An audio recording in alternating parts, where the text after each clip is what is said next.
Good evening, dear friends, and welcome to Fireside Mysteries. Edward here. So happy you're with me tonight. Before we start, tell me, have you decorated your home for the holidays yet? And what's your favourite decoration to put up? Your comments always warm my heart. And do subscribe if you haven't already. Now relax, the story is ready to begin. Chapter 1. The Frosted Inn Welcomes Winter. Police Constable Hamish Macbeth stood at the window of the Lochdubh police station, watching fat snowflakes drift down from a leaden sky like bits of torn paper from heaven's wastebasket. His dog Lugs, a mongrel of indeterminate ancestry and dubious intelligence, lay sprawled before the peat fire, snoring with the enthusiasm of a creature who had never worked a day in his life and saw no reason to start now. December had arrived in Sutherland with theatrical flair, draping the Highlands in white and turning the village of Lochdubh into something resembling a Christmas card painted by an artist with more sentiment than sense. Hamish, who had lived through enough Highland winters to know that beauty came with a price, noted the way the wind was beginning to pick up, rattling the station windows like an impatient caller. He thought about the Frosted Inn, the old coaching house up on the hill road, recently purchased by Maisie Calder, a widow from Inverness with more optimism than business sense. The place had stood empty for 3 years after old Fergus MacLeod had died, and most of the village had assumed it would stay that way, slowly crumbling into picturesque ruin like so many Highland properties before it. But Maisie had other ideas. Along with what Hamish suspected was a modest inheritance and a fierce determination to prove the doubters wrong. The inn had opened just in time for the Christmas season, and Hamish had made a mental note to check on it during the storm. Not that he expected trouble, but that was precisely when trouble had a habit of arriving, wearing its most innocent face and tracking snow across your threshold. His mobile phone rang, and he picked it up to hear the agitated voice of Maisie herself. "Hamish? Oh, thank goodness. I know you're busy with the weather and all, but I wondered if you might stop by when you have a moment. Nothing urgent, mind you, but we've got guests stranded by the snow, and one of them is being a right pest." Hamish suppressed a sigh.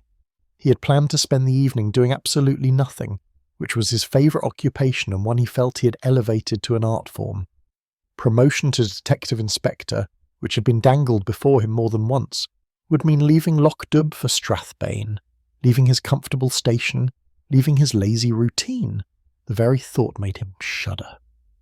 "I'll be along directly," he said, because that was what a conscientious policeman would say, even if that policeman would rather stay by the fire with his dog and a dram of whiskey. He pulled on his regulation coat, clapped his peaked cap on his fiery red hair and whistled to Lugs, who opened one eye, assessed the situation, and went back to sleep. "Some help you are," Hamish muttered, but he left the dog to his dreams and stepped out into the swirling snow. The walk to the Frosted Inn took 20 minutes through weather that was rapidly turning from picturesque to treacherous. The wind had teeth in it now, and the snow was coming down with purpose, the kind that meant business. By the time Hamish reached the old stone building, he was thoroughly chilled, despite his thick coat, and grateful to see warm light glowing from every window. The inn was everything Maisie had promised it would be. She had cleaned and painted, hung fresh curtains, and filled the public rooms with comfortable furniture that looked old without being decrepit. A massive Christmas tree stood in the corner of the lounge, decorated with such enthusiasm that it appeared to be involved in a serious relationship with several hundred ornaments and a quantity of tinsel that suggested Maisie had bought out a shop's entire stock. The warmth hit Hamish like a benediction as he stepped inside, stamping snow from his boots. The smell of peat smoke and something baking filled the air, along with the murmur of voices from the lounge. Maisie appeared from the kitchen, a plump woman in her 50s, with steel-grey hair and the kind of cheerful, weathered face that suggested she had seen trouble before and beaten it back with a wooden spoon and stern words. "Hamish! Come in, get yourself warm. I've tea on, and there's shortbread fresh from the oven." "You'll spoil me, Maisie," Hamish said, but he followed her into the kitchen readily enough. No Highland policeman in his right mind turned down fresh shortbread. As he wrapped his hands around a mug of strong tea, Maisie filled him in on her unexpected guests. The snow caught them on the road, poor souls. Victor Harding from Edinburgh, in the whiskey trade, he says, though I've never heard his name and I know something about whiskey. Came up in a fancy car and demanded my best room like he was checking into the Balmoral Hotel.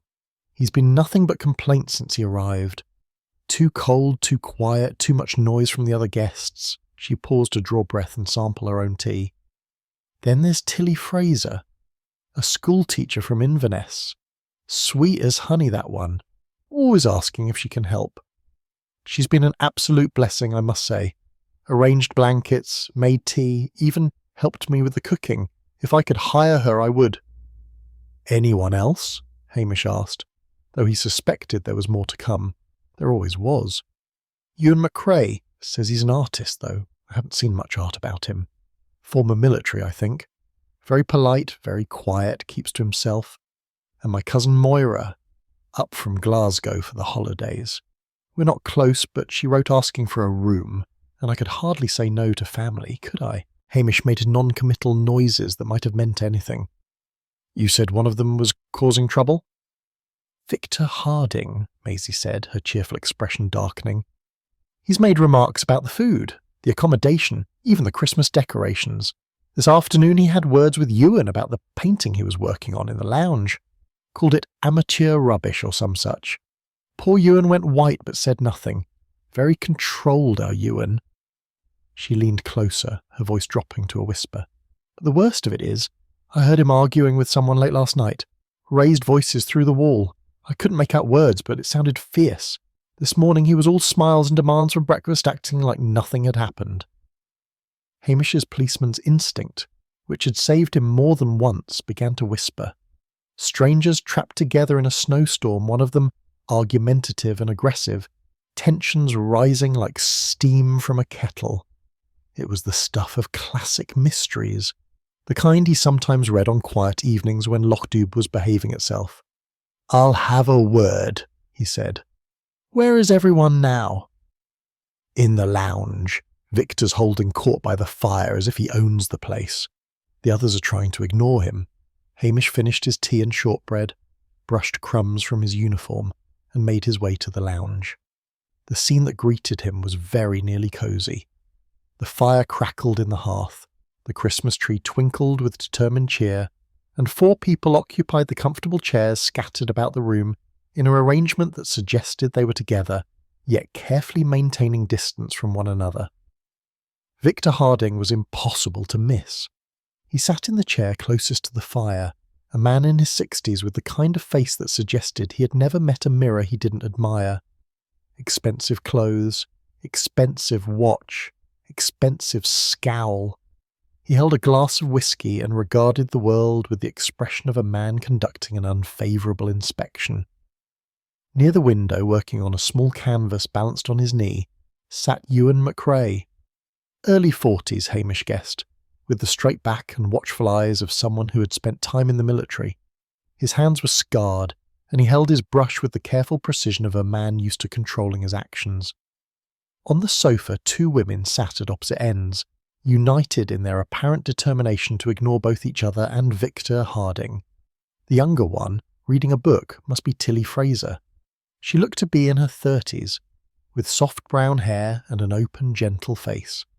She glanced up as Hamish entered, and he caught a glimpse of pale blue eyes behind wire-rimmed spectacles before she returned to her reading. The other woman, presumably Moira Calder, was perhaps 50, well-dressed in the way that suggested money spent carefully rather than lavishly. She was working on some needlework, stabbing at the fabric with more violence than the pattern seemed to require. "Good evening," Hamish said, keeping his voice pleasant, and his Highland accent deliberately broad. "I'm Constable Macbeth from Lochdubh, just checking that everyone's comfortable with the storm and all." Victor Harding looked up and snorted. "Comfortable? In this place? The rooms are freezing, the plumbing sounds like it's staging a rebellion, and the whiskey is barely drinkable. But I suppose for Lochdubh, this passes for luxury." "The inn is charming," Tilly Fraser said quietly, not looking up from her book. Her voice was soft, almost apologetic. "Mrs. Calder has worked very hard." "I'm sure she has," Victor said with a dismissive wave of his hand. But hard work and competence are not the same thing, are they? Hamish felt his dislike of the man crystallise into something solid. He had met Victor Harding's type before, the kind who measured their worth by the discomfort they could cause others. "The weather forecast says the storm will last through tomorrow," Hamish said, still pleasant. "You'll all be snug enough here until the road's clear. Mrs. Calder runs a fine establishment." "Fine is a matter of opinion," Victor muttered into his whisky. Ewan MacRae set down his brush and looked at Hamish. "It's good of you to check on us, Constable. The inn is perfectly adequate. Whatever some might say, Mrs. Calder has been a gracious host." "Very gracious," Tilly added, and Hamish noticed the way her fingers tightened on her book. Moira Calder said nothing, but her needle flashed in the firelight like something dangerous. Hamish made small talk for a few more minutes, noting the undercurrents of tension that ran through the room like cracks in ice. Victor Harding continued to radiate hostility. Ewan MacRae maintained his watchful silence. Tilly Fraser seemed to shrink into herself, and Moira Calder stabbed at her needlework as if it had personally offended her. When Hamish finally took his leave, promising to check on them again if the storm worsened, he carried with him the uncomfortable certainty that something was very wrong at the Frosted Inn. It wasn't anything he could put his finger on, nothing concrete enough to justify concern. But his instinct, that reliable inner voice that had served him well through years of Highland policing, was whispering warnings. He walked back through the deepening snow, the wind howling around him like a chorus of banshees. The village of Lochdubh lay silent and white, every cottage battened down against the storm. Luggs was still asleep when he returned to the station, and Hamish stood by the window for a long time, looking out at the swirling snow and thinking about the guests at the Frosted Inn. Trouble was coming. He could feel it in his bones, the way he could feel the weather changing. The only question was what form it would take, and whether he would be able to prevent it. Outside, the snow fell harder, and up on the hill the Frosted Inn glowed with warm light, a beacon in the storm. Inside those walls, 5 strangers sat with their secrets, their grievances, their hidden histories. And one of them, Hamish suspected, was hiding something far more dangerous than anyone realised. He poured himself a dram of whisky, sat down by the fire next to Luggs, and tried to convince himself he was imagining things. But Hamish Macbeth had not survived years as a Highland constable by ignoring his instincts, and his instincts were screaming. The storm howled on, and somewhere in the darkness trouble waited with infinite patience. Chapter 2. A Death Behind the Frosted Window. Christmas Eve morning arrived in Lochdubh with the kind of silence that only deep snow can bring. The storm had blown itself out sometime before dawn, leaving behind a world transformed into something that belonged on a shortbread tin. Hamish Macbeth stood in his kitchen, frying bacon and wondering if he should venture up to the Frosted Inn again, or if yesterday's unease had been nothing more than the product of too much imagination and too little sleep. The decision was made for him when his phone rang at 8:30. It was Maisie Calder, and she was screaming. 10 minutes later, Hamish was wowing through snow that came halfway up his boots, his breath forming clouds in the crystalline air. Luggs had actually roused himself for this expedition, sensing perhaps that something serious was afoot, though he whined pitifully at every deep drift. The Frosted Inn looked serene in the morning light, its windows catching the sun, smoke curling from the chimneys. Nothing about it suggested death. But Hamish had learned long ago that death rarely announced itself with appropriate fanfare. Maisie met him at the door, her face the colour of porridge, her hand shaking. "It's Mr. Harding," she gasped. "He's dead, Hamish. Dead in his room. I took up his breakfast tray, and he was just sitting there, staring out the window, and I thought he was being rude, ignoring me. But then I saw his eyes, and they weren't seeing anything at all." Hamish guided her to a chair in the hallway and told her to stay put. Then he climbed the stairs to the first floor, his policeman's mind already cataloguing details, noting the thick carpet that would muffle footsteps, the window at the end of the corridor that overlooked the back garden, the perfectly ordinary doors that gave no hint of what lay behind them. Victor Harding's room was at the far end, the best room in the house according to Maisie, with views over the loch and a private bathroom. The door stood open, and Hamish could see the breakfast tray abandoned just inside. Tea cooling in its pot.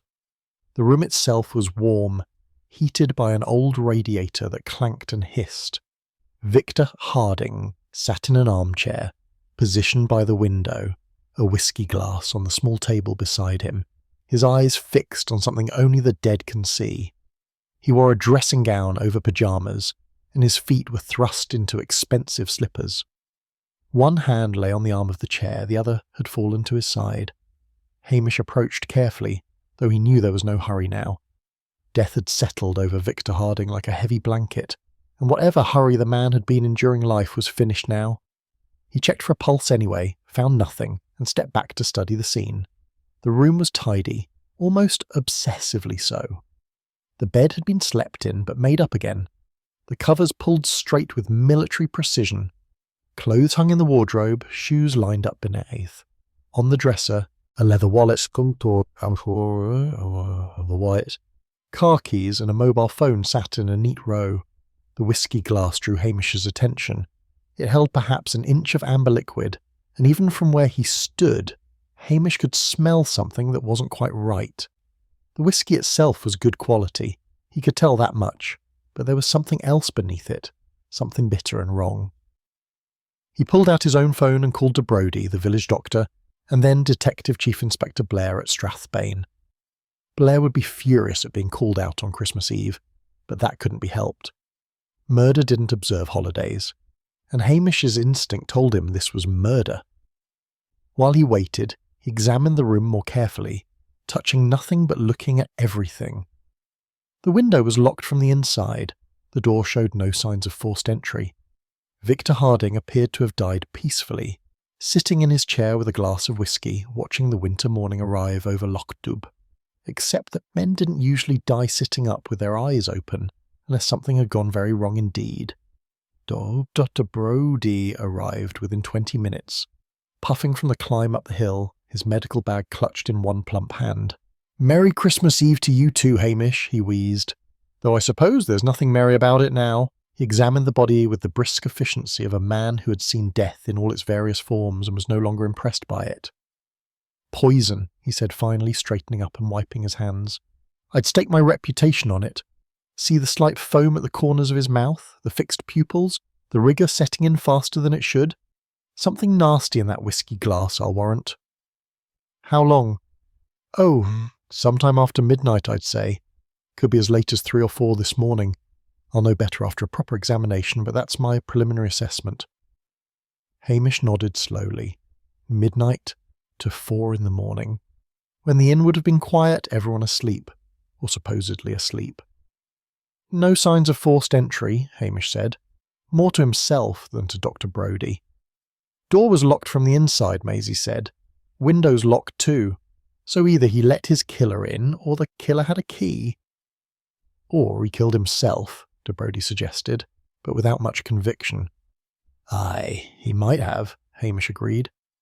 "Except that I met the man yesterday, and he seemed to be enjoying being unpleasant far too much to want to end it all."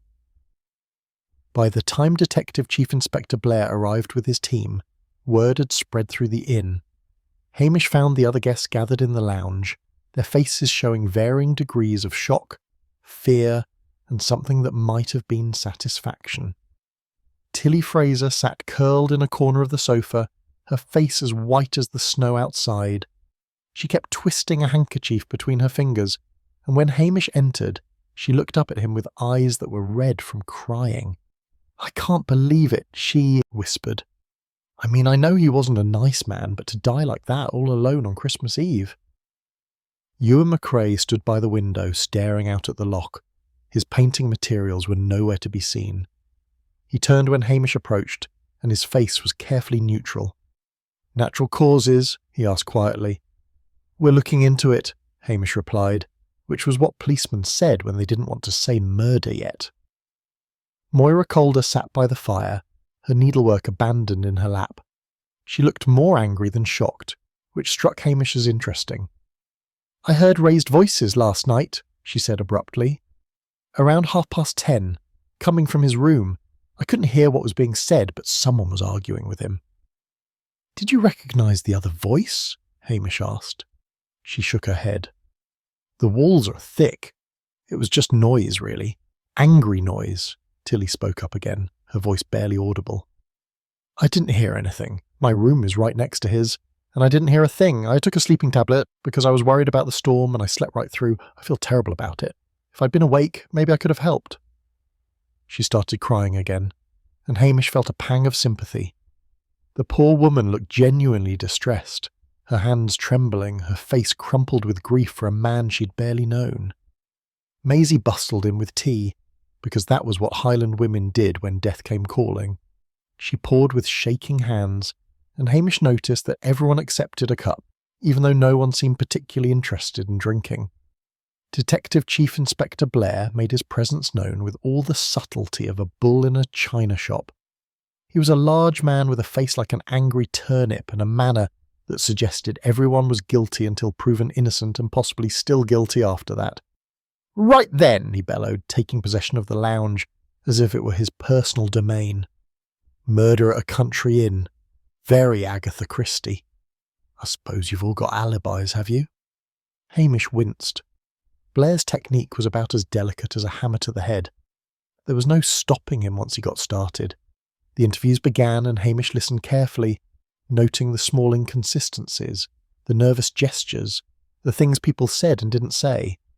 Ewan admitted he'd argued with Victor about his painting. Moira confessed that Victor had made unwanted advances. Maisie revealed that Victor had threatened to write a scathing review of the inn online. And Tilly Fraser, pale and trembling, apologised over and over for sleeping through it all, for not hearing anything, for not being able to help. By the time Blair finished his preliminary interviews and stomped off to shout at his forensics team, Hamish had the distinct impression that everyone in the Frosted Inn had a reason to dislike Victor Harding, and at least one of them had turned that dislike into something far more permanent. He stood by the window, watching snow begin to fall again in lazy flakes, and thought about locked doors and poisoned whiskey and the fact that murder had come to Lochdubh on Christmas Eve. Somewhere in this cosy inn, behind a pleasant face and ordinary manner, a killer was waiting to be found. And Hamish Macbeth, who had wanted nothing more than a peaceful Christmas by his own fireside, was going to have to find them. Chapter 3: Secrets in the Snowbound Inn. The forensics team descended upon Victor Harding's room like a flock of particularly methodical crows, photographing, dusting, bagging evidence in plastic containers that crinkled loudly in the quiet inn.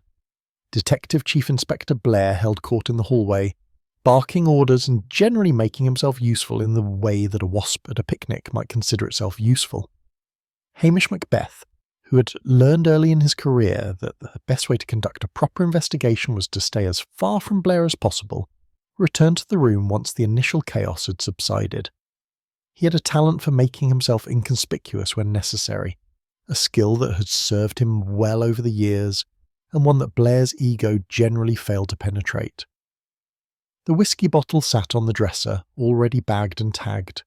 Hamish studied it through the plastic, noting the expensive label, the level of liquid remaining, about half full or half empty depending on one's philosophical outlook.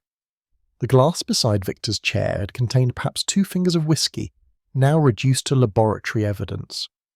Found something interesting, Macbeth? Hamish turned to find one of the forensics officers, a young woman named Anderson, holding up a leather-bound ledger. It was in the drawer of the bedside table. Names and numbers, looks like business records. Highland distilleries mostly, from what I can make out. Hamish took the ledger carefully, flipping through pages filled with Victor's cramped handwriting. Names he recognised, some of them prominent in the whiskey trade. Others, small family operations. Next to each name were figures that might have been orders or payments, along with cryptic notes that suggested Victor Harding had kept very detailed records of his business dealings. Or perhaps his questionable business dealings, Hamish thought, noting certain entries that seemed to involve substantially more money than legitimate whiskey distribution typically commanded.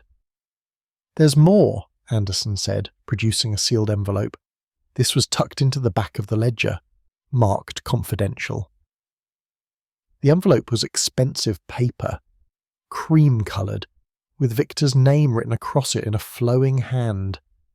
Inside were several sheets covered in what appeared to be accusations, illegal practices, undercutting competitors, bribes paid to secure contracts.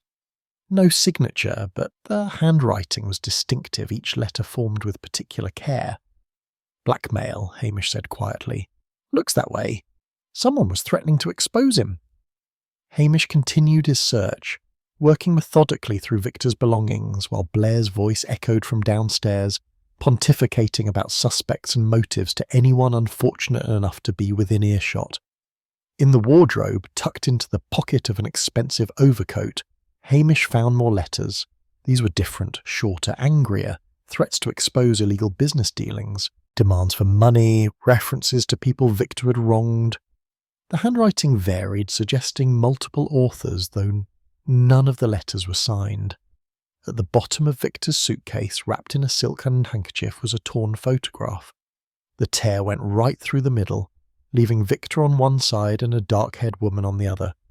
They stood in front of what looked like a distillery, both smiling, though Victor's smile had that predatory quality Hamish had noted in life.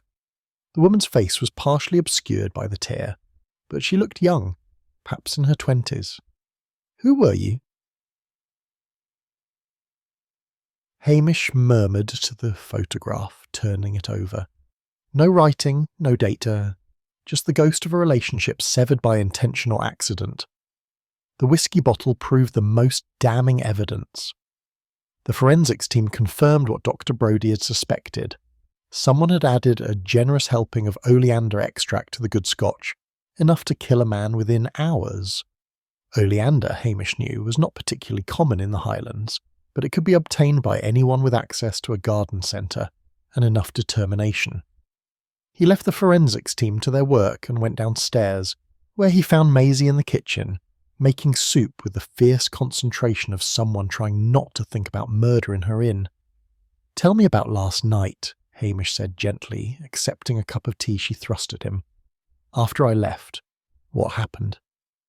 Maisie set down her spoon and sank into a chair.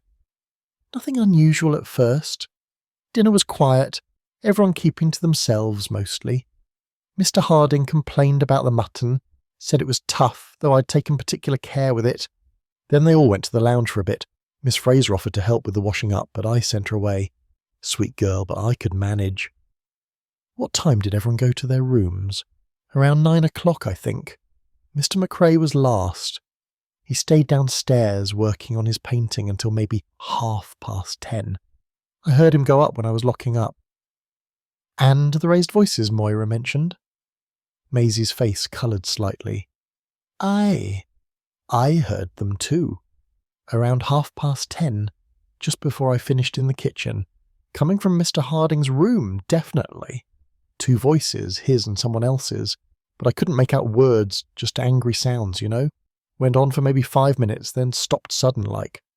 Did you see anyone in the hallway?" "No. I thought about checking, but it's not my place to interfere in guest business, is it? I went to my own room after that. Didn't hear anything else." Hamish interviewed Ewan next, finding him in the lounge staring at a half-finished canvas that showed the inn in winter, all white snow and grey stone. "You argued with Victor yesterday," Hamish said, keeping his voice conversational. Ewan didn't look up from his painting. "I didn't kill him, if that's what you're asking. Though I won't pretend I'm sorry he's dead. He was a vicious man constable, the kind who took pleasure in others' pain." "They tell me about the distillery." That got Ewan's attention. He set down his brush and met Hamish's gaze directly. 5 years ago, I worked security at Glenmore Distillery. Small operation, family-owned, making barely enough to survive. Victor Harding wanted to buy it, made them an offer that was insultingly low. When they refused, he started spreading rumours, interfering with their suppliers, making life difficult. The family sold eventually, but not to him. They sold to a larger company just to keep the distillery out of his hands. And that's when you stopped working there. I left before the sale. Couldn't stomach what was happening. Ended up in the army, then drifted a bit after that. Took up painting to keep myself somewhat sane. Did Victor know you'd be here? Ewan shrugged. No idea. I certainly didn't know he'd be here. Just bad luck, or perhaps cosmic justice having a laugh. Moira Calder was next, and she was less forthcoming than Ewan had been. She sat rigidly in her chair, the needlework in her lap forgotten. "He propositioned me," she said bluntly, when Hamish asked about her interaction with Victor. "Yesterday afternoon, in the hallway, put his hand on my arm, suggested we might get to know each other better. I told him I wasn't interested. He didn't take it well." "What did he say?" "He said I should be grateful for the attention, that women my age didn't usually attract such offers. I slapped him." She said it with satisfaction, her chin lifted defiantly. "Hard enough to leave a mark, I hope." Then I went to my room. "And later? Did you hear anything unusual?" "The arguing, yes. Around 10:30, I was in my room reading. The voices carried through the walls. I didn't go investigate. Whatever business Victor Harding had with someone else was none of mine. Finally, Hamish found Tilly Fraser in her room, sitting on the edge of the bed with her hands folded in her lap. She looked up when he knocked, and her pale eyes were enormous behind her spectacles. "I'm so sorry I couldn't help," she said immediately. "I keep thinking if only I'd been awake, if only I hadn't taken that sleeping tablet." "Tell me about Victor," Hamish said, sitting in the chair by the window. "Did you know him before you came here?" "No, never met him before yesterday. He seemed very commanding, I suppose, the kind of man who was used to getting his way." "Did he say anything to you, anything unusual?" Tilly hesitated, her fingers twisting together. "He seemed frightened," she said quietly. "Yesterday evening, after you left, I brought him a cup of tea and he was standing by his window, looking out at the snow. He said something odd. He said, 'They found me.' When I asked who, he just shook his head and told me to go away." She blushed, as if embarrassed by the memory. "I thought perhaps he'd had too much whiskey, but now, knowing he's dead, I wonder if he meant it literally, if someone really had found him." Hamish filed that away, another piece of the puzzle. Victor Harding, successful whiskey distributor, arriving at a remote Highland inn in the middle of winter, afraid that someone had found him, and then dying with poison in his whiskey, in a locked room, surrounded by people who had every reason to wish him harm. Outside, the snow began to fall again, soft and relentless, sealing them all in together. Somewhere in this inn a killer was waiting, watching, wondering if they'd gotten away with murder. Hamish intended to make certain they hadn't. Chapter 4. The Inn's Hidden Corners. Christmas Eve afternoon found Hamish Macbeth trudging through the snow around the perimeter of the frosted inn, much to the displeasure of his feet, which had been hoping for a warm fireside and possibly a mince pie. Detective Chief Inspector Blair had returned to Strathbane to file reports and shout at subordinates, leaving Hamish to conduct what Blair liked to call the local inquiries, which was Blair's way of acknowledging that Hamish knew the Highlands and its people in ways Blair never would.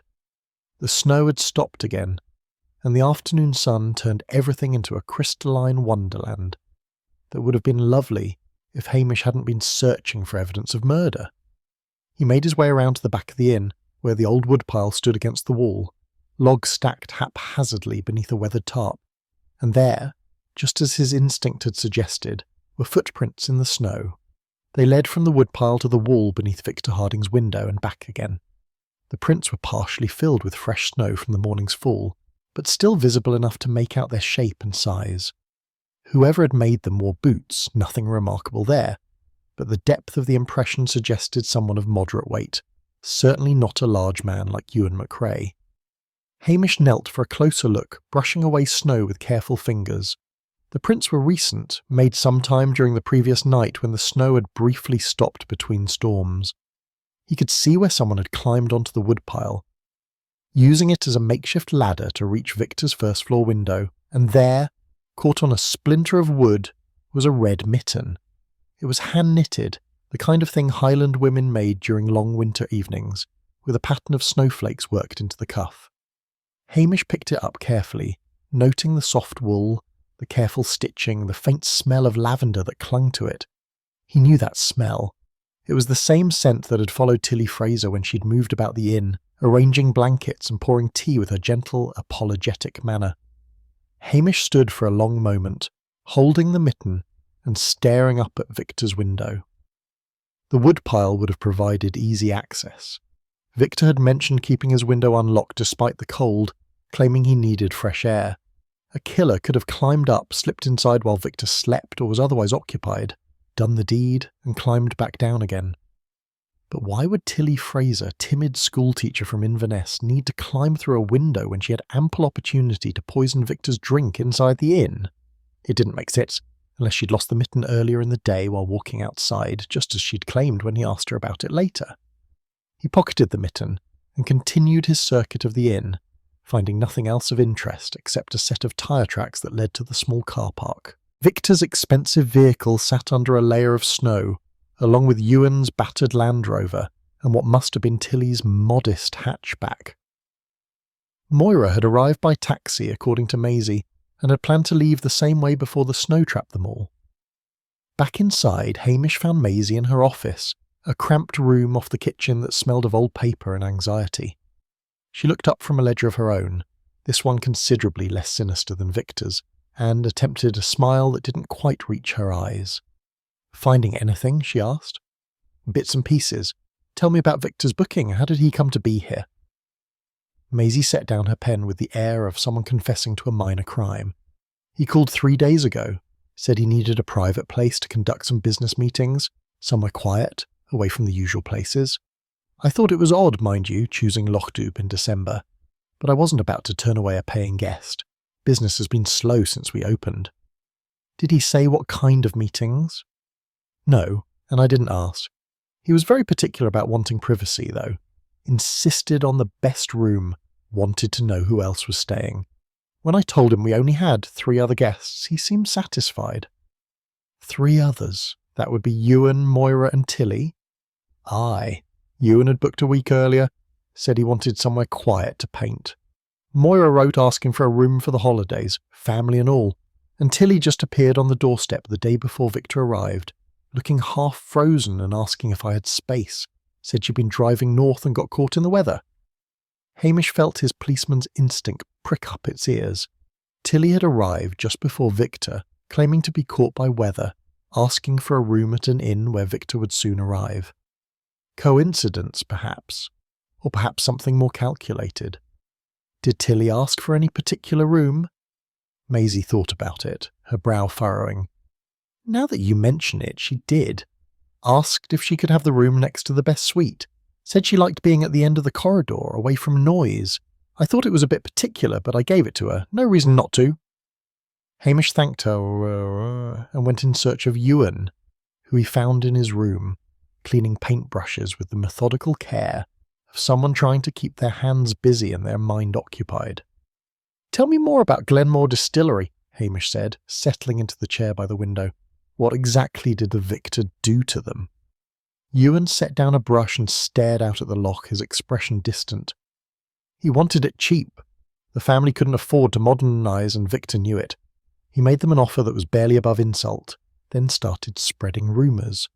Said their whiskey was inconsistent, that they used inferior barrels, that their quality control was suspect. None of it was true, but in the whiskey trade reputation is everything. Orders started drying up, suppliers got nervous. The bank started making unhappy noises about their loan. And you worked security there? For 2 years, good people, the MacDonalds. They'd owned that distillery for 4 generations. Victor Harding nearly destroyed them in 6 months. When they finally sold to avoid bankruptcy, it broke old Angus MacDonald's heart. He died within the year. Did Victor know you'd been connected to Glenmore? Ewan's laugh was bitter. He knew. Recognised me straight away when he arrived here. Made a point of mentioning it at dinner the first night, casual-like. As if we were old friends catching up. But there was and you could hear it. He wanted me to know that he remembered. That he'd won, that there was nothing I could do about it. Enough to make a man angry. Enough to make a man want justice. But I didn't kill him, Constable. Much as I might have wanted to, I didn't. I was in the lounge until well past midnight working on that painting. Maisie saw me there when she locked up. I went to bed around 1, straight to sleep, didn't hear anything, didn't see anything, didn't do anything. Hamish believed him, or at least believed that Ewan believed what he was saying.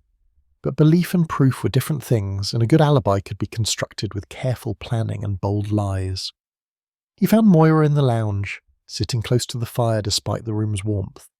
She looked up when he entered, and there was something hard in her expression that hadn't been there before. "More questions, Constable? Just clarifying a few things. Victor promised you an investment deal." Moira laughed, a sharp sound without humour. "He promised me the moon if I'd sleep with him. That's what his investment deal amounted to. I'm not a fool, despite what he seemed to think. I've spent 20 years working in Glasgow, saving every penny, trying to build something for myself. Victor Harding saw a desperate woman and thought he could take advantage. He was wrong. When did this happen? Yesterday afternoon, after you'd left. He cornered me in the hallway outside his room, all false charm and wandering hands. I told him exactly what I thought of him and his offer. He didn't like that. Started saying ugly things about women who didn't know their place. That's when I slapped him. Hard enough to make him angry? Hard enough to make him think twice about bothering me again. Though I suppose it doesn't matter now, does it? Someone else got to him first."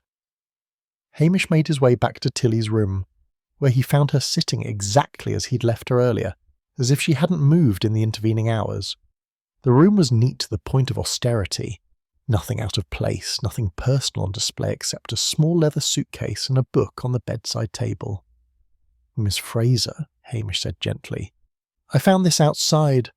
He held up the red mitten. Tilly's face went even paler, if that were possible, and her hands flew to her mouth. "Oh, I wondered where that had gone. I must have dropped it when I went for a walk yesterday morning, before Mr. Harding, before it happened." "A walk? In the snow?" "I like walking. It clears my head. I walked around the inn just getting some fresh air. I must have lost it then. Thank you for finding it." She reached for the mitten, but Hamish held on to it. "The thing is, Miss Fraser, this mitten was found beneath Victor Harding's window. Beneath the window, someone used to climb into his room last night." The colour that had fled Tilly's face came rushing back, flooding her cheeks with red. "I don't understand. Are you saying... Do you think I... But I told you, I was asleep. I took a sleeping tablet. I didn't hear anything. Didn't see you... anything." Her voice rose with each word, edging toward panic. Hamish watched her carefully, noting the way her hands trembled, the genuine distress in her eyes. "I'm not accusing you of anything," he said quietly. "I'm just trying to understand how your mitten ended up beneath a murdered man's window." Tilly's eyes filled with tears, and she shook her head helplessly, as if the answer to that question was beyond her ability to provide. Chapter 5: Suspects Among the Hearthfire. Evening settled over Lochdubh like a grey woolen blanket, bringing with it the kind of darkness that only winter in the Highlands could achieve. Hamish sat in Maisie's kitchen, nursing a cup of tea that had long since gone cold, and contemplated the 4 people who remained at the frosted inn. 4 people, 4 possible killers, and a dead man who seemed to have specialised in making enemies. Detective Chief Inspector Blair had telephoned twice from Strathbane, each time demanding progress reports in tones that suggested he believed Hamish was deliberately withholding the solution to the murder out of pure spite. Hamish had been polite, brief, and entirely unhelpful, which he considered good practice for dealing with Blair in general. The forensics report had confirmed the presence of oleander in the whiskey, a substantial amount, enough to ensure death within a few hours. Whoever had poisoned Victor Harding had known exactly what they were doing and had access to a poison that wasn't commonly found in Highland households. That narrowed things down, though perhaps not as much as Hamish would have liked. He pulled out his notebook and began to organise his thoughts, a habit that had served him well over the years. Writing things down had a way of making patterns emerge, connections form, truths reveal themselves from behind their veils of lies and misdirection. Ewan McRae topped the list, if only because his connection to Victor was the most clear-cut. Former security guard at a distillery that Victor had nearly destroyed, witness to the ruin of the MacDonald family, holder of a grudge that had festered for 5 years, Ewan was strong enough to have climbed through the window, had admitted to being awake late into the night, and certainly had motive enough to want Victor dead. But did he have access to Oleander? Hamish made a note to check Ewan's background more thoroughly. Military service often included training in survival skills, and survival skills sometimes encompassed knowledge of which plants could kill a man and which could keep him alive. The army taught soldiers to use whatever was at hand, and a man who could paint delicate watercolours of Highland inns could surely handle a more lethal form of extraction. Moira Calder was next on the list. Financially desperate, according to what Hamish had gleaned from careful questions and Maisie's worried comments, visiting family during the holidays out of need rather than affection. Victor had propositioned her, been rebuffed violently, and then insulted her in ways that would make any self-respecting woman consider homicide a reasonable response. She'd slapped him hard enough to leave a mark, she'd admitted that freely. But had she gone further? Had she returned to his room later, perhaps with an offer to reconsider his proposition, only to slip poison into his drink while he was distracted by thoughts of conquest? Women had killed for less. Hamish knew, though Moira struck him as more likely to knee a man in the groin than resort to poison. Still, desperation made people do things they'd never have contemplated otherwise. Maisie herself couldn't be entirely ruled out, much as Hamish disliked the thought. Victor had threatened to destroy her inn's reputation with negative reviews, had complained about everything from the food to the furnishings, had made her Christmas season a misery with his constant demands and criticisms. She'd heard the argument in Victor's room, had been awake late, had access to every part of the inn, including Victor's whiskey supply. But Maisie struck Hamish as fundamentally decent, the kind of woman who would throw a difficult guest out into the snow rather than poison them. Besides, she'd worked too hard to revive the frosted inn to risk it all with murder. Bad enough to have a guest die of natural causes, but murder would destroy her business completely. Surely she'd have thought of that, which brought him, inevitably and uncomfortably, to Tilly Fraser. Hamish stared at her name in his notebook, underlined twice with question marks scattered around it like confetti. Tilly, who was always helpful, always hovering, always nearby. Tilly, who had arrived just before Victor, who had requested the room next to his, who had somehow lost her distinctive red mitten beneath his window. Tilly, who claimed to have slept through everything, to have heard nothing, to know nothing useful, despite being positioned perfectly to observe Victor's movements. The timid schoolteacher from Inverness who seemed incapable of harsh words, let alone murder. Except that in Hamish's experience, the people who seemed most harmless were often the most dangerous. They moved through the world collecting observations, storing grievances, planning revenge while everyone else assumed they were too gentle, too kind, too utterly innocuous to be threats. He thought about the way Tilly had watched Victor at dinner, the way she'd offered him tea, the way she'd apologised for not hearing anything despite being in the next room. She'd blushed when he had asked her questions, twisted her hands in that nervous way she had, looked at him with those pale eyes that seemed to plead for understanding. But there was something beneath all that gentleness, something Hamish couldn't quite identify. A hardness, perhaps, or a determination. The kind of resolve that allowed a person to plan and execute a murder while maintaining the facade of fragile helplessness. The mitten bothered him most of all. If Tilly had climbed through Victor's window, why would she have needed to? She had ample opportunity inside the inn to poison his drink, to slip something into his food, to find a dozen different ways to kill him without resorting to mountaineering in the middle of a snowstorm. Unless the window entry was meant to confuse things, to make it look like an outsider had gained access to the room. But that theory had holes in it large enough to drive Blair's ego through. Why lose a distinctive hand-knitted mitten in the process? Why leave evidence that pointed directly back to yourself? Hamish closed his notebook with a snap that made Maisie jump. She'd been sitting across from him, pretending to read accounts while actually watching him with the anxious expression of someone whose livelihood depended on murders being solved quickly and quietly. "You've narrowed it down, then?" she asked hopefully. "To 4 people, any of whom could have done it," Hamish said, which wasn't what she wanted to hear but had the advantage of being true. He stood and stretched, his back complaining about too much sitting and not enough movement. Through the window he could see the lights of the lounge, warm and golden against the darkness. Inside, his 4 suspects would be sitting with their secrets, their lies, their carefully constructed alibis. One of them had killed Victor Harding, with poison and premeditation.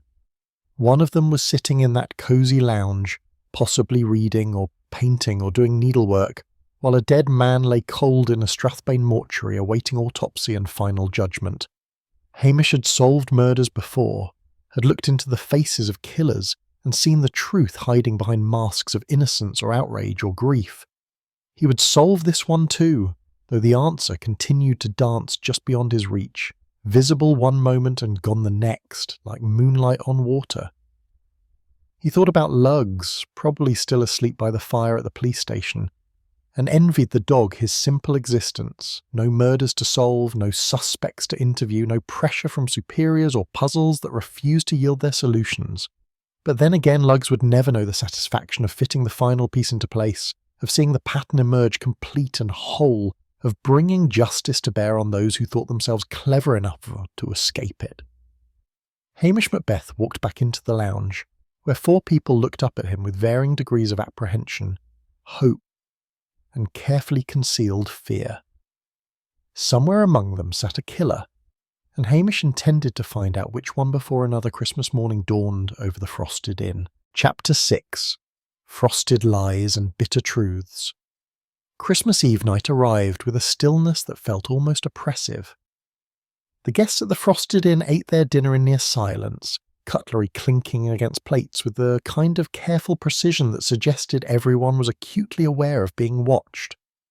Hamish observed them from his position near the fireplace, noting the way Ewan pushed his food around without eating, how Moira's hand shook slightly as she lifted her wineglass, how Tilly ate with mechanical determination, as if fueling a body that needed sustenance regardless of circumstance.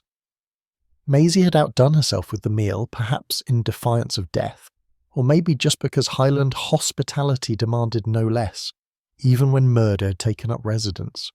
Roast lamb, potatoes done 3 ways, vegetables that had seen better days but were prepared with competence, and a trifle that wobbled magnificently in its crystal bowl.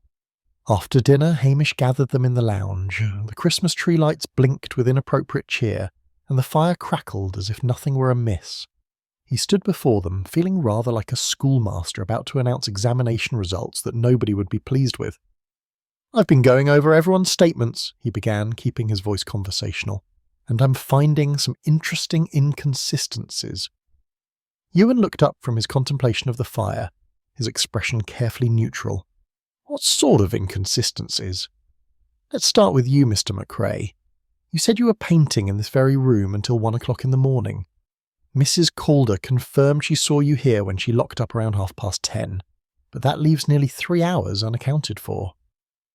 "I was here the entire time," Ewan said steadily, "working on that painting." He gestured to the canvas on its easel, the winter scene now more complete than it had been. "You can check with the painting itself, the layers of paint, the progression of the work. It takes time, all hours of time." "Aye, I'm sure it does," Hamish agreed. "But there's no one who can actually vouch for you being here past 10:30. You could have finished your painting, gone upstairs, done what needed doing, and returned. The paint would tell no tales." Ewan's jaw tightened, but he said nothing. His alibi was strong, Hamish had to admit, but not ironclad. 3 hours alone in a public room where anyone might have walked through was hardly the same as being locked in with witnesses. He turned to Moira, who met his gaze with defiance poorly disguised as composure. "Mrs. Calder, you admitted that Victor Harding assaulted you yesterday afternoon." "He made unwanted advances," Moira corrected sharply, "which I rebuffed. Forcefully." "You slapped him." "I did. And I'd do it again, but I didn't kill him, if that's what you're implying. After I slapped him, I went to my room and stayed there. Read until midnight, then went to sleep, heard nothing, saw nothing, did nothing except perhaps dream about slapping him again." "You also said Victor promised you money, an investment deal." Moira's face flushed. That was his euphemism for propositioning me. There was no real investment deal, Constable. Just a lecherous old man trying to take advantage of a woman he perceived as desperate. I may be struggling financially, but I'm not so desperate that I'd trade dignity for money, or commit murder for revenge." Hamish nodded slowly, filing away her words. She was angry. That much was clear, and anger could be a powerful motivator. But was it powerful enough to drive her to murder? Zalap suggested someone who acted on impulse, not someone who would carefully plan a poisoning. "Mrs. Calder," he said, turning to Maisie, "you've been helpful throughout, and I appreciate it, but I need to ask about Victor's threat to sue you." Maisie went pale. "Who told you about that?" "Never mind who told me. What was it about?" She wrung her hands, a gesture that reminded Hamish uncomfortably of Tilly's nervous habits. He said the whiskey I'd served him was inferior, claimed it was counterfeit, that I was trying to pass off cheap spirits as premium single malt. He threatened to sue me for fraud, to report me to the licensing authorities, to destroy my reputation before the inn even had a chance to establish itself. And was the whiskey counterfeit? "No!" The word came out fierce. "Every bottle in this inn is legitimate. I have receipts, provenance, everything proper. Victor Harding was lying, trying to extort free accommodation, or perhaps money. I told him to do his worst. I had nothing to hide.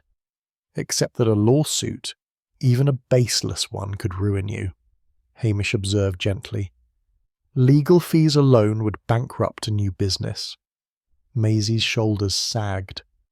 "I know. I was frightened, I won't deny it. But I didn't kill him, Hamish. I swear on my husband's grave, I didn't kill him."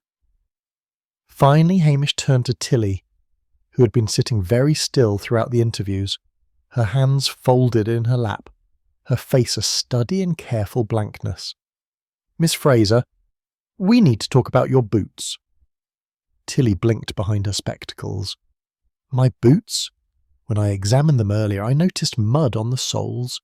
Fresh mud from walking outside, yet you claimed you slept through the entire night, didn't leave your room until morning." The colour drained from Tilly's face, leaving her looking like a watercolour portrait left out in the rain. I did go out," she whispered. "Just for a moment. I couldn't sleep, even with the tablet. I went downstairs and stepped outside for some air, just to the back garden. I wasn't gone more than 5 minutes. What time was this?" "I don't know exactly. Late. Very late. The house was quiet." "And you didn't think to mention this earlier, because—" Tilly's eyes filled with tears. "Because it sounds suspicious, doesn't it? The person in the next room, out walking in the middle of the night when someone was being murdered.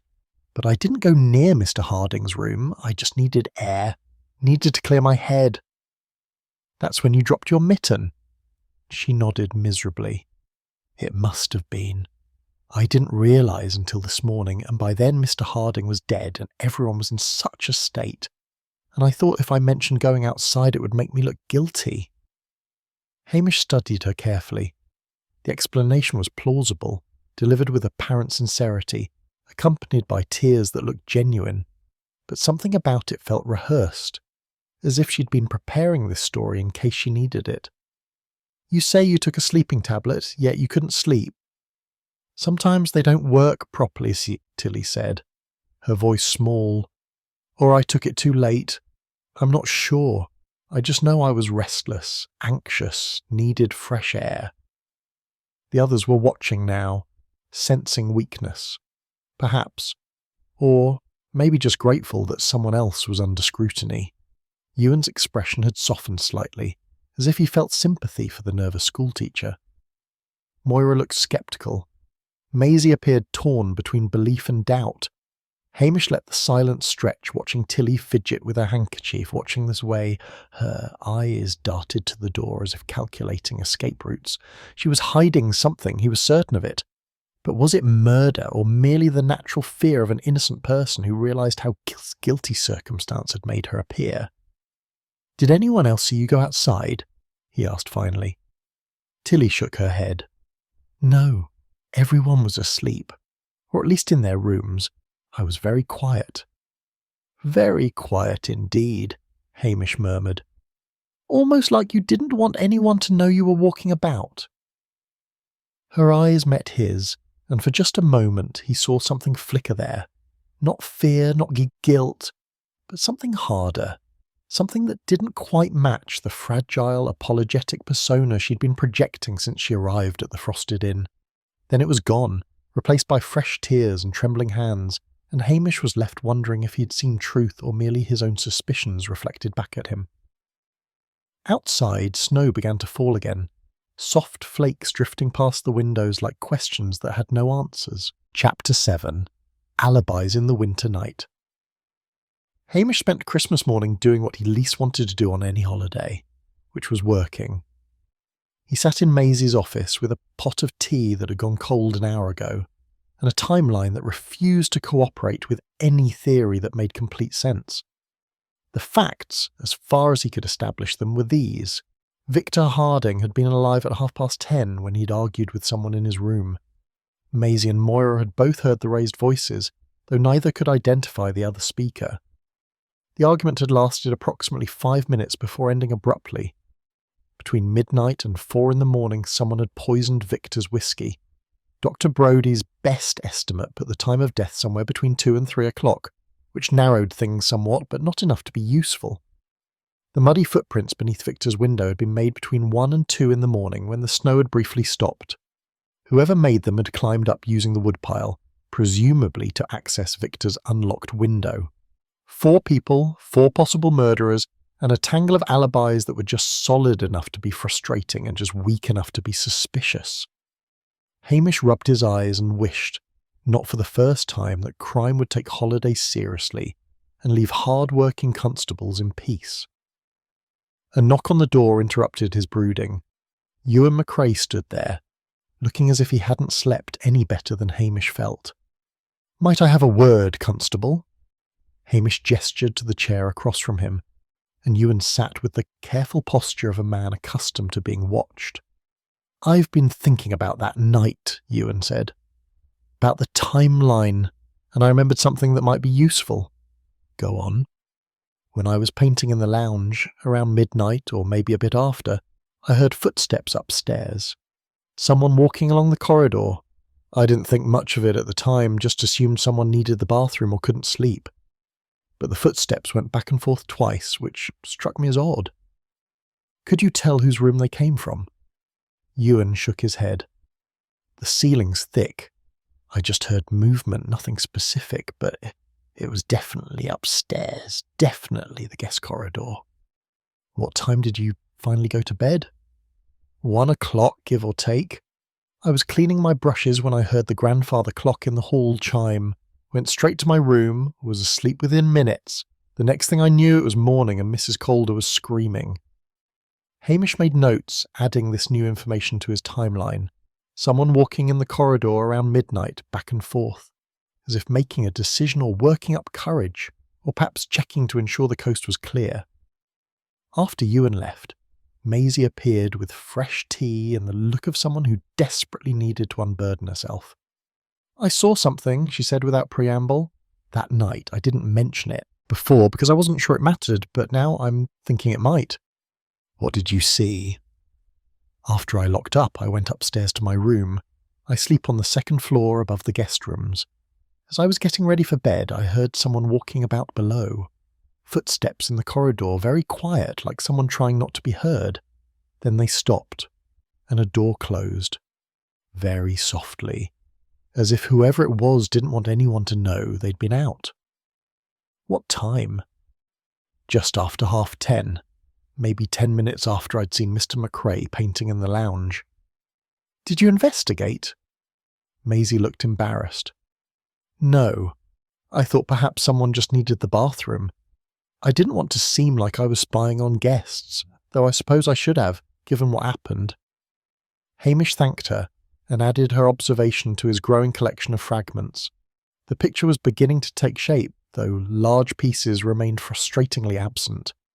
Moira came to him next, appearing at lunchtime with the announcement that she'd remembered something important. "The weeping," she said. "I told you I heard someone crying in the hallway that night. I've been trying to place when exactly that was, and I'm fairly certain it was after 2 o'clock. I'd woken up needing water, looked at my travel clock, and it said 2:10. That's when I heard it. Very faint, very sad, coming from somewhere in the corridor. Male or female? Moira hesitated. Female, I think, though it was so quiet I couldn't swear to it. Just a sound of grief, really. Someone in terrible pain. How long did it last? Only a moment. Then it stopped, as if whoever it was had gotten control of themselves, or realised they might be heard. Hamish sat back in his chair, considering, weeping at 2 a.m, just about the time Victor was dying or had already died.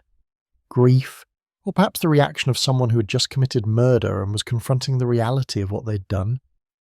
He found Tilly in the lounge, sitting in the same spot she seemed to favour, reading the same book she'd been reading since she arrived. She looked up when he entered, and her eyes were red-rimmed behind her spectacles. "Miss Fraser, I need to go over your movements that night one more time." She set down her book with a sigh that suggested resignation rather than annoyance. "I've told you everything I remember. Tell me again. Sometimes details emerge with repetition." Tilly closed her eyes, as if accessing a memory that required particular concentration. "I took a sleeping tablet around 9:00. Went to bed, tried to sleep, but I was restless, anxious. The storm, I suppose, or just being in a strange place. I got up sometime after midnight. I don't know exactly when. Went downstairs, stepped outside for fresh air. Only a few minutes, then back inside. Upstairs to my room, tried to sleep again. Eventually I must have, because the next thing I remember is morning and Mrs. Calder's screaming." "You didn't hear the argument at 10:30? "No, the sleeping tablet must have worked at first. But then wore off. I suppose, or I took it too late, I'm not sure." "And when you were outside you didn't see anyone? Didn't hear anything from the upstairs windows?" Tilly shook her head. "It was dark, quiet, just snow and wind. I wasn't out long enough to notice much of anything." "Did you go near the wood pile?" She hesitated just a fraction of a second, but Hamish caught it. "I might have walked past it. I wasn't paying particular attention to where I was going." "But you lost your mitten there." "It must have fallen off without me noticing. My hands were cold. Perhaps I wasn't being careful." Hamish studied her, noting the way her fingers twisted together, the slight tremor in her voice. She was frightened. That much was clear. But was it the fear of an innocent person trapped by circumstance, or the fear of a guilty one watching her carefully constructed story begin to unravel? He left her to her book and her anxiety, and climbed the stairs to Victor's room one more time. The forensics team had finished their work, leaving behind only chalk marks and the ghost of their presence. The room was cold now, the radiator having been turned off, and it smelled faintly of chemicals and death. Hamish stood by the window, looking out at the view Victor had been staring at when he died. The loch stretched away into the distance, grey and still under the winter ski. The wood pile sat below, innocent looking in daylight, betraying nothing of the midnight climbers and lost mittens. Someone had walked the corridor at midnight. Someone had cried at 2 a.m. Someone had poisoned Victor Harding's whiskey and watched him die, then returned to their room to sleep or weep or lie awake wondering if they'd gotten away with murder. Hamish could feel the answer hovering just beyond his reach, like a word on the tip of his tongue. All the pieces were there, scattered across his timeline like fragments of a broken mirror. He just needed to fit them together properly, to see the reflection they created when assembled correctly, and he was beginning to think he knew whose face would stare back at him when he did. Chapter 8. The Past Returns Through the Frost. The telephone call came on Boxing Day morning when the sun was making a half-hearted attempt to break through the clouds, and Hamish was attempting to convince himself that cold porridge counted as breakfast if one was philosophical about it. "Macbeth, it's Sergeant MacDonald from Inverness." Hamish recognised the voice, a solid sort of man who'd helped him on previous cases, and who possessed the useful quality of being thorough without being insufferable about it. "What can I do for you, Sergeant?" "More what I can do for you, I think. That name you asked me to check on? Victor Harding. Turns out he's got quite the history up here. Thought you'd want to know about it before that idiot Blair takes all the credit." Hamish smiled despite himself. "Go on." 5 years ago, there was a scandal involving Harding, and a young woman named Sophie Fraser. She was a teacher at a primary school in Inverness, well liked, good at her job. Harding met her at some charity function, started pursuing her. She was flattered at first, apparently. Rich man, successful, showed her attention. Hamish felt something cold settle in his stomach. Fraser. The same surname as Tilly. What happened? Harding was married at the time, though separated. Led Sophie to believe he was getting divorced, that they'd be together properly. She fell for it completely. Then it turned out he'd been using her, getting information about a property her family owned, some old warehouse near the docks that he wanted to buy cheap and convert. Once he got what he needed, he dropped her like a stone, went back to his wife, laughed about it to his business associates. And Sophie? MacDonald's voice grew quieter. She couldn't handle it. The humiliation, the betrayal. She'd believed every word he told her, had even broken off an engagement to another man, thinking she and Harding would be together. When it all fell apart, she had a breakdown. Lost her job, lost her confidence, lost everything, really. 6 months later, she walked into the river nest and didn't walk out. Hamish closed his eyes. Suicide. A young woman destroyed by a man who had used her and discarded her without a second thought. Did she have family? A younger sister? Let me check my notes. Yes, here it is. Matilda Fraser, also a teacher. Goes by Tilly. The pieces fell into place with the sound of a cell door closing. Tilly Fraser, timid school teacher from Inverness. Tilly Fraser, who had arrived at the Frosted Inn just before Victor Harding. Tilly Fraser, who had requested the room next to his, who had been so helpful, so gentle, so completely harmless looking. Tilly Fraser, whose older sister had been driven to suicide by Victor Harding's manipulations. There's more, MacDonald continued. After Sophie's death, Tilly made some accusations, said Harding had murdered her sister as surely as if he'd pushed her into the river himself, threatened him apparently. The family solicitor talked her out of doing anything stupid, and eventually she quieted down, or seemed to. I've got statements here from the inquest. Thank you, Sergeant. You've been more help than you know. Happy to assist. And Hamish, be careful with this one. Whatever else she is, she's a woman who's lost her sister.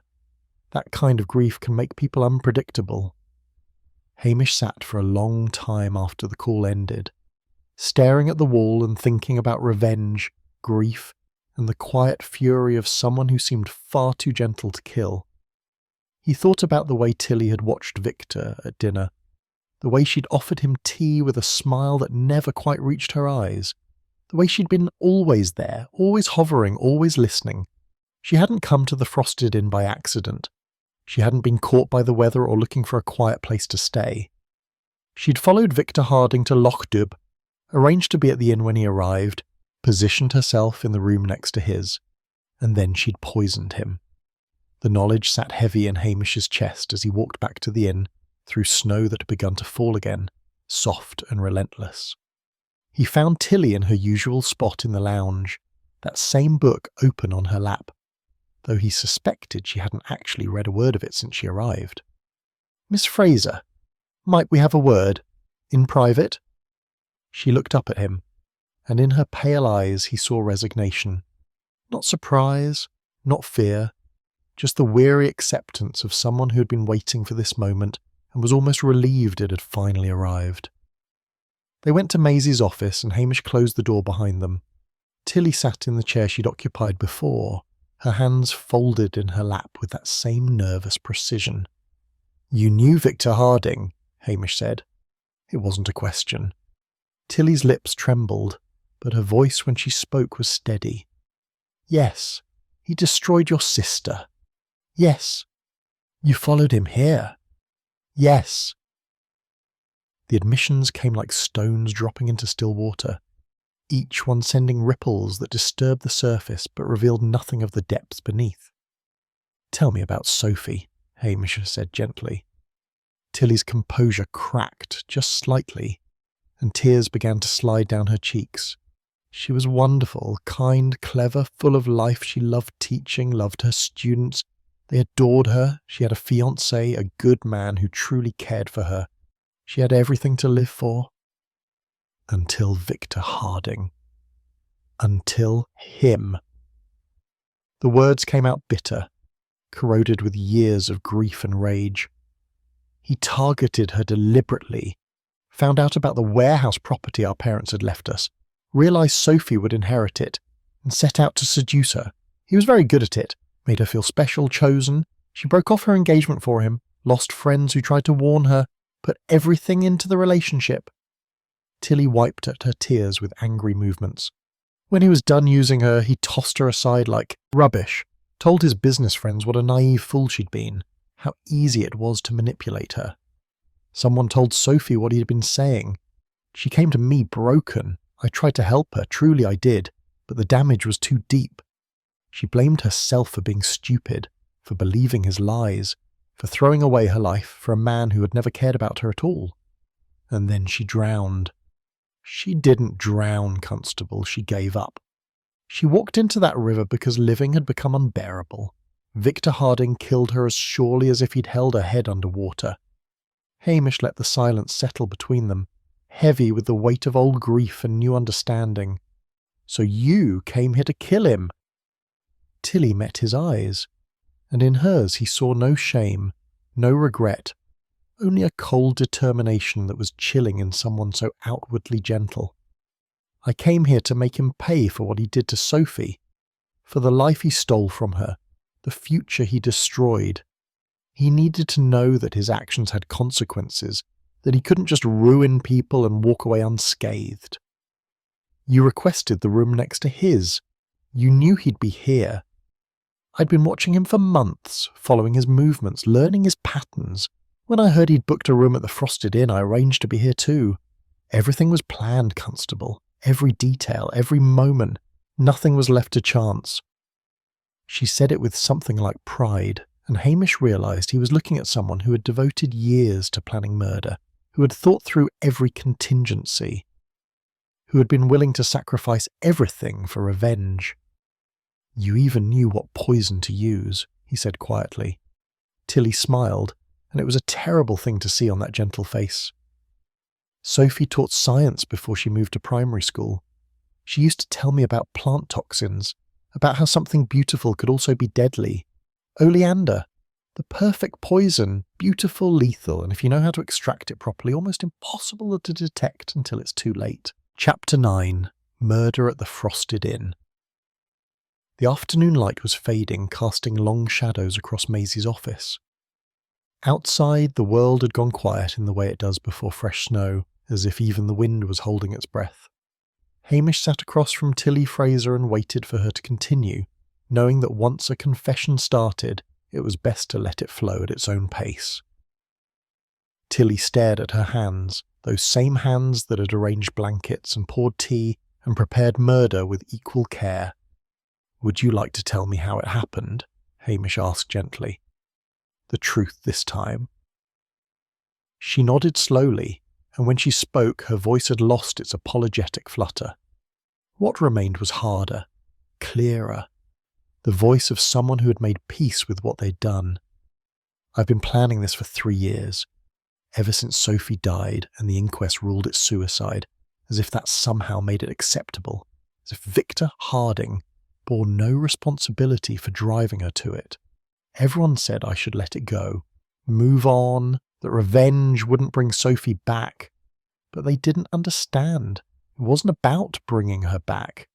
It was about making sure he knew, really knew, what he'd done." She looked up at Hamish, her pale eyes dry now, fierce with conviction. "I tracked him, learned his patterns, his preferences, his business dealings. It took months before I discovered he was planning a trip to Lochdubh, some private meeting about a distillery acquisition. When I learned he had booked a room at the Frosted Inn, I knew it was perfect. Remote, isolated, easy to arrange to be there myself." "You arrived the day before him?" "Yes. I told Mrs. Calder I was travelling north and got caught by weather forecasts. Asked specifically for the room next to the best suite. She thought I was particular about noise. Really, I just needed to be close to him." Hamish nodded, encouraging her to continue. This was the moment he had been waiting for, the unravelling of carefully laid plans. That first evening after you left, I brought him tea. He didn't recognise me. Why would he? I was just Sophie's little sister, barely worth noticing when he was busy destroying her life. I sat with him for a few minutes, asked about his business, played the role of the friendly guest. He was condescending, dismissive, told me I wouldn't understand the complexities of the whiskey trade. A bitter smile crossed her face. Before I left, I mentioned that I'd met his wife once at a charity event. That got his attention. I said I'd heard about his previous relationship with a teacher from Inverness, poor Sophie Fraser. The look on his face, Constable. For just a moment he remembered her. Then he shrugged and said something crude about women who couldn't take rejection. Tilly's hands clenched into fists. That's when I knew I was doing the right thing. He felt nothing, no remorse, no guilt, not even the faintest recognition that he'd destroyed a human being. To him, Sophie was just an inconvenience he'd dealt with and forgotten. So you poisoned his whiskey. Not then. I needed to be certain to have everything perfect. I went back to my room and prepared the oleander extract I'd brought with me. I'd practiced the extraction for months, getting it exactly right. The dosage had to be precise, enough to kill, but not so much it would be immediately obvious. I wanted him to have time to understand what was happening. She spoke with the calm detachment of someone describing a recipe, and Hamish felt a chill that had nothing to do with the temperature. Around 10:30, I went to his room, knocked softly, said I'd forgotten to ask him something about Edinburgh. He let me in, annoyed but not suspicious. I told him I knew who he was, what he'd done to Sophie. I told him I was her sister. That's when the argument started. Yes, he laughed at first, said Sophie had been unstable, that it wasn't his fault she'd been weak. We argued for perhaps 5 minutes. He threatened to have me thrown out of the inn, said I was hysterical, delusional. Then he told me to get out before he called the police. Tilly's voice remained steady, but tears had begun to slide down her cheeks again. I left, went back to my room, waited. I'd taken a sleeping tablet earlier, just a mild one. Enough to make my story believable if anyone asked. Around midnight, when the inn was quiet, I went downstairs and outside. I needed to make it look like someone had climbed through his window to create confusion about how the poisoner had gained access. The footprints in the snow. Yes, I walked to the woodpile, made it obvious someone had climbed up. Lost my mitten there, though I didn't realise it at the time. I was cold, distracted, focused on what needed to be done. Then you went back inside. Tilly nodded. Through the front door, very quietly, upstairs to the corridor. Victor's door was unlocked.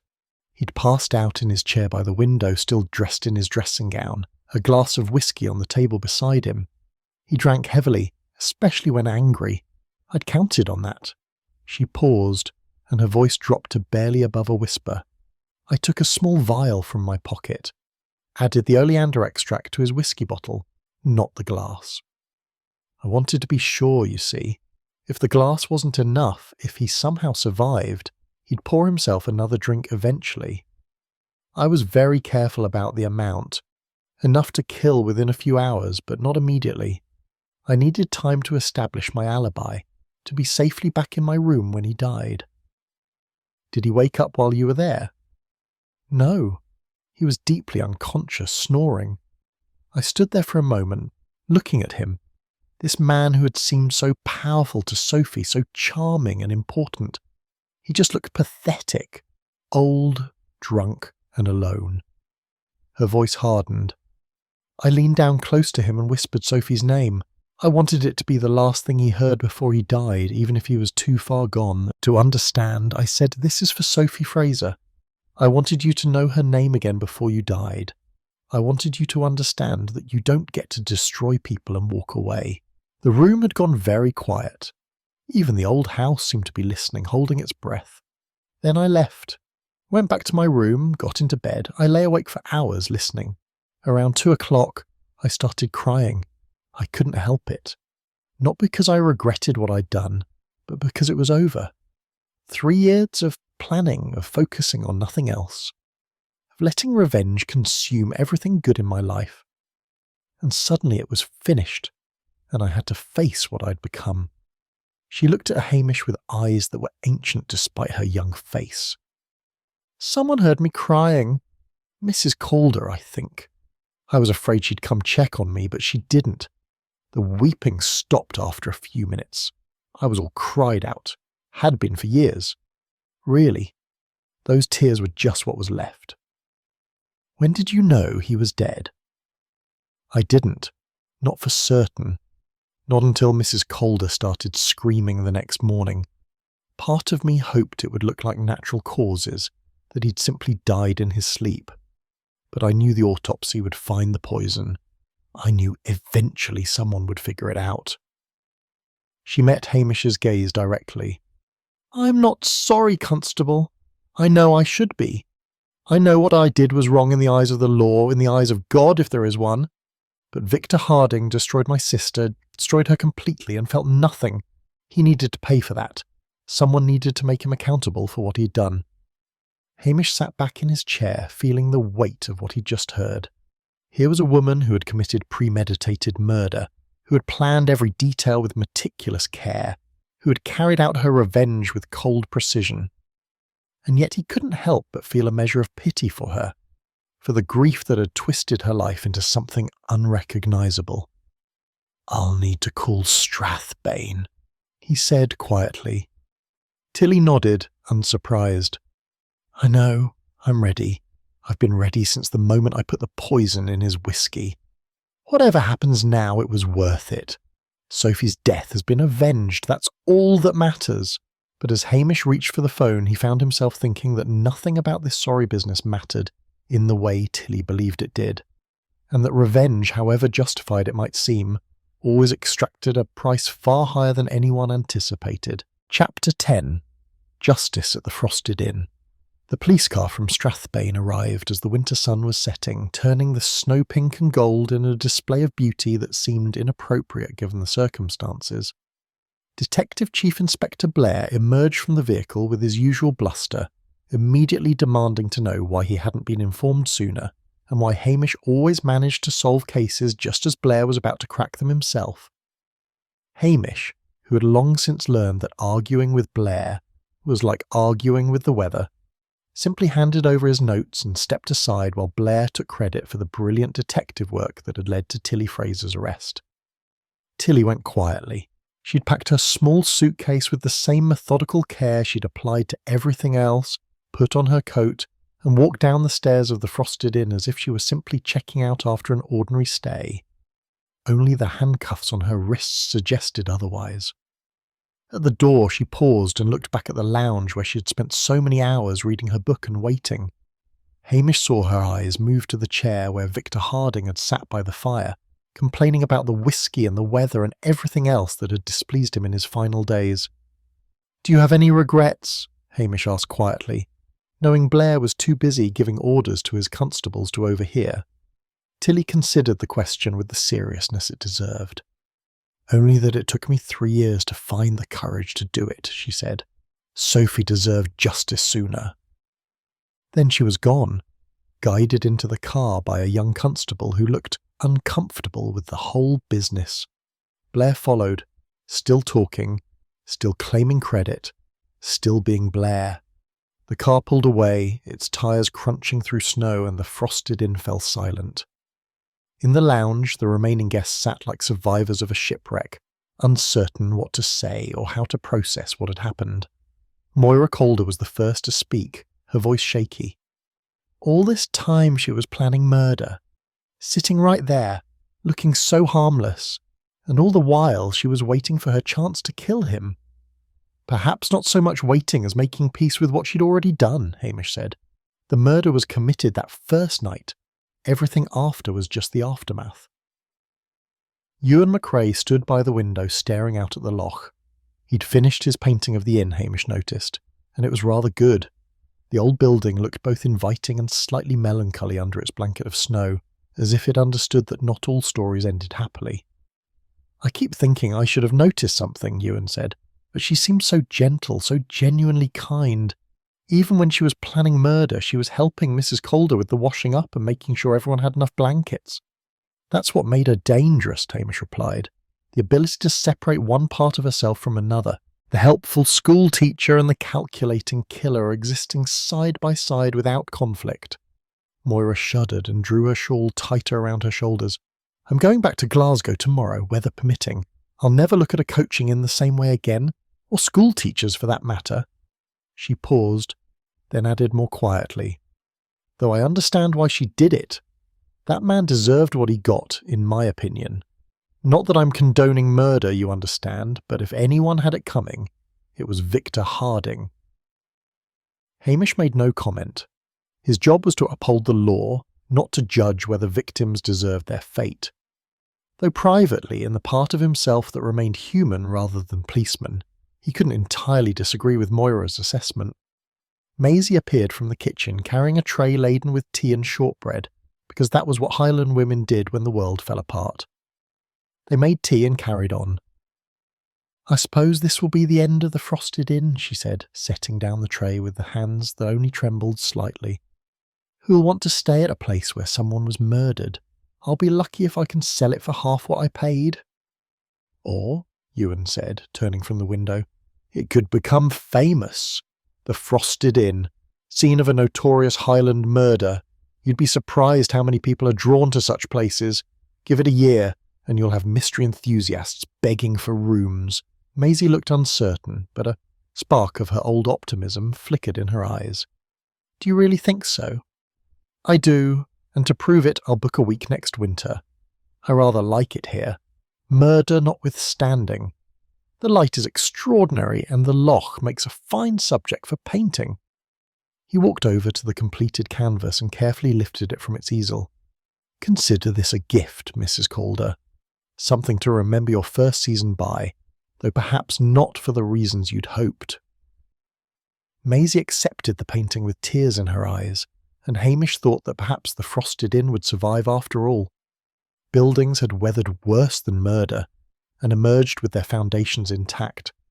Moira stood, gathering her needlework with decisive movements. I've been thinking about my life, she announced to no one in particular, about the choices I've made, the desperation I've felt. Seeing what that kind of desperation did to Miss Fraser, how it twisted her into something capable of murder, has made me reconsider things.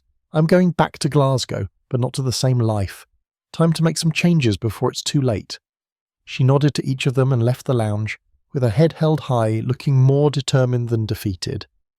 Hamish finished his tea and prepared to take his own leave. It was time to return to the police station, to lugs and the fire, and the simple pleasure of a quiet evening without murder hanging over it. Will she go to prison for long? Maisie asked as he pulled on his coat. Aye, she will. It was premeditated, carefully planned. The courts won't look kindly on that, regardless of the circumstances. But surely they'll understand about her sister, about what that man did. Hamish thought about Tilly Fraser sitting in that police car, heading toward a future that held nothing but grey walls and regret. He thought about Sophie Fraser, walking into the Riverness 3 years ago, destroyed by a man who'd felt nothing. He thought about Victor Harding, dying alone in a locked room with poison in his whiskey, and Sophie's name ringing in his ears. Understanding and forgiveness are different things, he said. The law understands that grief can drive people to terrible acts, but it can't forgive murder, even murder that seems justified. Otherwise, where would it end? Everyone would be judge and jury and executioner for their own grievances. It seems cruel, though. That girl lost her sister, lost her life to grief, and now she'll lose her freedom too. Where's the justice in that? Hamish had no answer for her, because there wasn't one that would satisfy. Justice, he'd learned over the years, was rarely neat or fair or satisfying. It was simply the best that flawed humans could manage in a world that often made no sense at all. He walked home through the twilight, lugs appearing from somewhere to trot beside him, the dog's tail wagging despite the cold and the late hour. The village of Lochdubh spread out around them, peaceful under its blanket of snow, its cottages glowing with warm light, its people safe inside their homes. Behind him, the Frosted Inn stood on its hill, lights blazing from every window, smoke curling from its chimneys. It looked welcoming, picturesque, exactly the kind of place one might choose for a peaceful Highland holiday. But Hamish knew it would carry the echo of what had happened here. The quiet fury of a woman who'd seemed too gentle to kill. The cold calculation behind a helpful smile. The price of revenge paid in full by everyone involved. Tomorrow he would file his reports, answer Blair's questions, and resume his ordinary life. But tonight, walking home through the snow with his dog beside him, Hamish Macbeth carried the weight of understanding that justice, like snow, covered everything equally, but changed nothing underneath. The frosted inn would go on, Lochdubh would go on, and somewhere in a cell, Tilly Fraser would begin the long years of paying for 3 years of grief that had culminated in one moment of calculated murder. The snow fell softly, covering footprints, hiding evidence, making everything clean and white and new. But Hamish knew better than to believe in fresh starts. Some things, once done, could never be undone. Some prices, once paid, could never be refunded.